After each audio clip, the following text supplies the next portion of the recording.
I recently bought a Blackmagic Pocket 4K, and it might seem like a strange decision to some people. This camera is a bit old. It came out in 2018, and since then there's been a lot of competition from other cameras that have better features and are still very affordable. But I still think that this camera can be the right choice for certain kinds of filmmakers and content creators, especially since it just received a pretty significant price cut. In this video, I'll go over the pros and cons of this camera, and even though I'm really happy with my purchase, I'll be brutally honest when explaining the flaws of this camera so that you have all the information you need and you can make your choice on if this camera is right for you or not. Also, this video will be from the angle of someone that's a bit more normal, if you will. There are many YouTubers that offer amazing content focused on cameras and filmmaking, and I watch them all the time. I learn a lot this way, and they help me make my choice when it comes to buying cameras or gear in general. But to me, it seems like a lot of them are working in the industry, sometimes with big teams on bigger projects, so their needs for a camera might not be the same as someone that works solo or with a very small team and limited budget. They might also have very powerful computers and have no issues handling super heavy files, but there might be people out there like me that have kind of an older computer, and so working with heavy files can create different kinds of challenges. So I hope that this video will give a different kind of perspective on the Blackmagic Pocket 4K. So first, let's start with the good sides of this camera, and to me, they kind of speak for themselves. First of all, you can film in 4K with this camera, and I think 4K is more than enough to make any kind of content today. There are other cameras that can film in 6K, 8K, etc., and it's really cool to have. But when you send your film to a film festival, 4K is usually the absolute max that I've seen. And on YouTube in particular, a lot of content creators still upload their content in 1080p. Next is the image quality that comes from this camera. Blackmagic cameras in general are known to have a very good image sensor. The images that come from this just look very pretty. One thing I would mention is that they tend to have a bit more grain than some competitors like Sony. But grain is not necessarily a bad thing. Funnily enough, some people that film on digital cameras sometimes tend to add grain later. So grain can add a bit of a tactile feel to your footage. Of course, if you want to remove grain in your image, you can do it pretty easily with Davinci Resolve. In my movies, I tend to keep some grain, but there are some shots where the grain would be too strong and I could easily tone it down whenever I need. This next point might seem a bit silly, but I love the menus and buttons interface on the Blackmagic Pocket 4K. It's very intuitive, very easy to understand. The reason why I care so much about menus is because my first camera is a Sony a7S. It's actually the one I'm using to record this video right now. I've had this camera for years, and to this day, I absolutely hate the menus.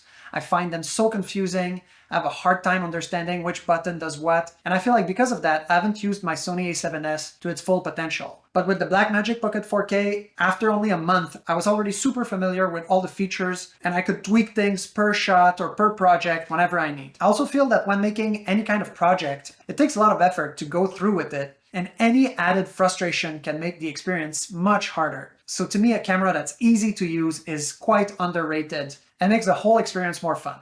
Also, when you buy this camera new, it'll come with a free copy of Davinci Resolve Pro. I think a lot of people would agree that Davinci Resolve is one of the best color grading software out there, and you can also use it as an editing software. I used the free version of Davinci Resolve for years, but eventually I got the Pro version, which unlocks more features and allows you to export in 4K. It's pretty cool that when you buy this camera, it comes with a free copy. It's basically $300 for free. I also really like that this camera offers multiple different ways to save your footage. So the cheapest option is to buy an external SSD, which I did. And when you do that, you do need to buy a mount for it, and you'll need a cage, which I wanted to buy anyways. But you also have two other options, which are SD card and CFast. I've never tried CFast myself. I hope I'll get to try it one day. It seems pretty cool, but it's quite expensive. The downside of using an external SSD is you'll have kind of a wire dangling around. It's a bit uglier, but in my case, it's been totally fine. I like that it was pretty affordable. When you buy one of these though, you gotta be sure that it has a fast enough write speed to be able to film in 4K. And the final point on what makes this camera awesome is how cheap it is. Going back to the first few points I mentioned, that you can film in 4K, how good the image quality is, and how easy it is to use, the fact that this camera costs $1,000 is crazy. It's currently 1,000 USD after receiving a price cut. And as far as I know, you won't find a camera that cheap that offers such a good image quality. Now let's talk about the downsides of this camera. The first one is that it's heavy and a bit bulky. Depending on the kind of projects you're doing, it might not be a problem. In my case, I love to use my shoulder rig whenever I can. I just like to hold the camera in a more stable way. And when I do that, the weight is not an issue at all. However, I do a series of videos on YouTube called Pinky, where I'm moving these puppets around. And when I hold the puppet like this and the camera in the other hand like that for a long period of time, I really start to feel the weight of this camera. And it can get a bit exhausting or pretty wobbly. However, I would say that a heavy camera is not only a bad thing. When you film using a phone or a very cheap camera, it can be so light that just holding it in the air, you'll feel like micro vibrations. And to me, this registers as a bit more cheap. When filming with a more heavy camera, every movement that I make feels a bit heavy, and then when I watch the footage, it feels a bit cooler. The next downside to me is that this camera uses an MFT mount, and so that means that the sensor inside is cropped. To my surprise, I've seen some people say that an MFT mount is actually a good thing. Their argument would be that MFT lenses tend to be lighter and smaller, which is kind of nice because, like I said, since this camera is heavy, having a lighter lens can even things out a little bit. Another argument that I've heard is that with MFT lenses, you can easily buy converters for different kind of lenses. So in a way, this makes this one very versatile, and you can buy almost any kind of lens you want as long as you have the adapter. So that's pretty nice, but it would be an extra cost, of course. But to me, the downsides of the MFT lenses is the cropped sensor. MFT sensors are much smaller than full frame sensors, so that means less light will get in, so this camera won't be as good when filming in low light situations, and you'll also have less depth of field if that's a thing that you care about. Another interesting thing is that with MFT lenses, the focal length numbers are quite different from other lenses. So let's say you were studying a film that you like and you read that a specific shot was done in 30 millimeters and you want to reproduce that. If you buy a 30 millimeters MFT lens, it won't match. That's not the end of the world, but I feel like it's a bit weird to be off the standard like that, and it makes buying lenses just a bit less straightforward. But what's cool is you can also buy a thing called a speed booster, which you would place on your camera, and similar to an adapter, it would let you use different kinds of lenses, but it would also let more light come in, and it would improve the depth of field. I really want to buy a speed booster, and I hope I will eventually. If I do, I'll make a video on it to compare the before after, but when I bought this camera, I didn't have the money for it, so I just got an MFT lens. Alright, this next one is probably the thing that I dislike the most about the Blackmagic Pocket 4K. And when I was watching reviews of this camera, this is not something I've seen mentioned, so it's kind of a nasty surprise when I started using this one. When you're filming with the Blackmagic Pocket 4K, you can choose different image resolution. The highest is 4K and the lowest is 1080p. And since I wanted to upload on YouTube in 1080p, I thought I'll film in 2K, I'll have more than enough resolution for my videos. But to my surprise, when you're filming in a lower resolution with the Blackmagic Pocket 4K, it won't film using your whole sensor. It will actually film in a smaller part of your sensor. And this wouldn't be that big of a deal if it wasn't for the fact that the sensor is already cropped. So you're cropping inside of a cropped sensor and you end up filming in a super tiny surface inside your camera. So here's one of the first video I did using my Blackmagic Pocket 4K, and I was shocked with how blurry the image looked, especially considering that I filmed in 2K. Now, disclaimer, I might not have done the focus completely right, and my lens is a zoom lens, so those are known to be a bit less sharp in general.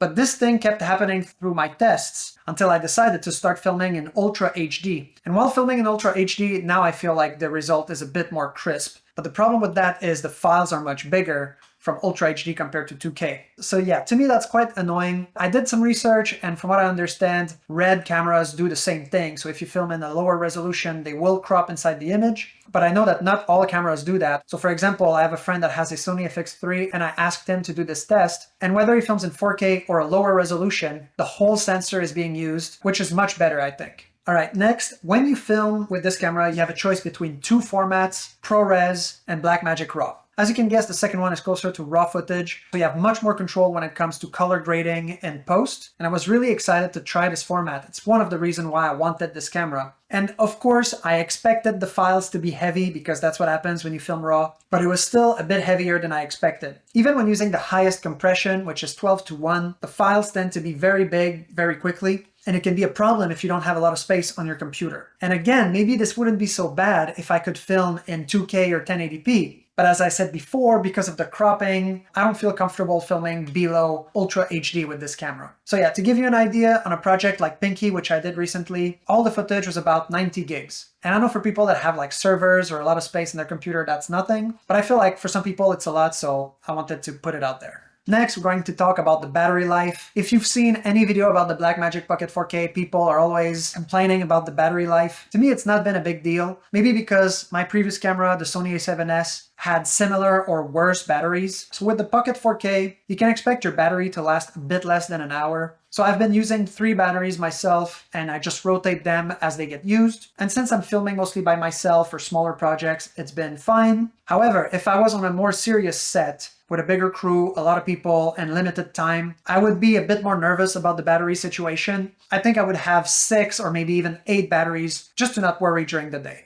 Another solution would be to buy a V-mount battery. I didn't get one of those myself, so I can't talk too much about it, but it's more expensive, but will last much longer than regular batteries. Also, if you're planning to use this camera to film yourself like I'm doing right now, you can actually plug the Blackmagic Pocket 4K in an outlet, and that way batteries won't be an issue at all. This next point is also something I haven't seen mentioned in other videos until I bought this camera. It's that when you boot this camera, there's a bit of a delay before you can actually start recording. I do appreciate that when I turn the camera on, the image comes on right away, so I can already start landing my shot. But as you can see here, if I boot the camera and mash the record button, there's a long delay before the recording actually starts. My disclaimer here would be that I don't know if this is due to the fact that I'm using an external SSD. Maybe SD card or CFast would let you record faster. I don't know. But in my case, I noticed it when I was using this camera to film a family event. And sometimes, let's say there was a cool moment happening and I wanted to catch it, I would turn on the camera, and by the time the recording works, sometimes the moment was gone. And this wouldn't be that much of an issue if it wasn't for the fact that the batteries don't last super long. So if you're like me, you'll want to turn off your camera whenever you're not using it, but then every time you turn it on, there's this delay. With that in mind, I would say this camera might not be great for live events like filming weddings, or maybe if you're trying to film animals in the wild, that might cause some issues. And now to wrap up, the final downside of this camera is the lack of a few key features that are kind of a standard now and expected with a lot of competing cameras. So I'm talking about autofocus and image stabilization. These features can make your life much easier in many ways. In my case, I was fine with not having them. I like to do the focus manually, even though there's some flaws sometimes in the footage. I think it adds some charm, but it really depends on what are your needs with this camera. So yeah, if you really need autofocus and image stabilization, this one doesn't have that. So now that you have an overview of this camera as a whole, I want to go over 2 main reasons why I decided to buy it. The first one, I touched on it a bit before, the incredibly low price. Again, the ratio of image quality you get for 1,000 USD, as far as I know, it's unmatched. Of course, when I was doing my research, there were a lot of cameras that caught my eye. The Sony FX3 comes to mind. My good friend Olivier has one, and we used it together to make a short film that you can find on my YouTube channel. So I had the chance to see this camera in action, and I'm not gonna lie, it was really cool and I would like to have one, but just the body of this camera is close to 4K. And when it comes to buying a camera, buying the body is just the beginning of the expenses. Lenses are often as expensive, if not more, than your camera body. Then you might need to add a rig, ND filters, extra batteries, a mic, SSD, SD cards, etc. All of that adds up really fast. And in my case, I wanted to spend less than 3K USD on my whole setup, which I did. So to me, it's pretty crazy that I could buy this whole camera for less than the price of the body of a Sony FX3, for example. Of course, there's a lot of competition right now. Many cameras have a super low price and have amazing features. Some LUMIX cameras, Nikon, etc. But all of them cost double or more compared to the Blackmagic Pocket 4K. For a lot of people, money is always a bit of a challenge. If you want to make short films out of passion and love for filmmaking, you're probably aware that you won't make your money back with a short film. And if you want to make content for YouTube and you're hoping to make money one day, it can take years before your channel actually generates money, and maybe it just won't happen. So it can become hard to justify spending